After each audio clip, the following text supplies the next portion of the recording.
আজ সকালে মেয়ের টিফিনে একরকম অন্য জিনিস বানিয়ে দিলাম, মানে সামান্য ঘরের জিনিস দিয়েই করে দিলাম। যাই হোক, প্রথমে একটা ডিমের ভুজিয়া করলাম। এখানে একটা জায়গায় দুটো ডিমও দেওয়া যেতে পারে। ডিমের ভুজিয়া তুলে নেওয়ার পর তারপর ওর মধ্যে কিছুটা চিকেন কুচি দিয়ে নুন দিয়ে ভালো করে ভেজে নিলাম।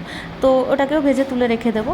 তারপরে আমি কড়াইয়ের মধ্যে দিয়ে দেবো সাদা তেল, তার মধ্যে দিয়ে দেবো দুটো কাঁচা লঙ্কা চিড়ে, একদম কুচো করে দেবো না, বাচ্চা তো ঝাল লাগবে।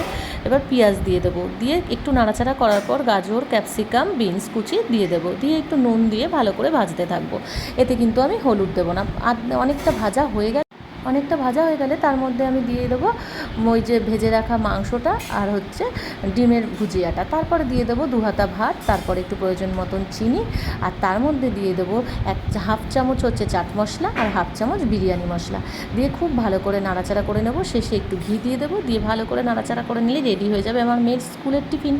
তো এটা দুপুরে খায়, তাই জন্য এরকম দিলাম। খুব ভালো হয় খেতে, তোমরা ট্রাই করো।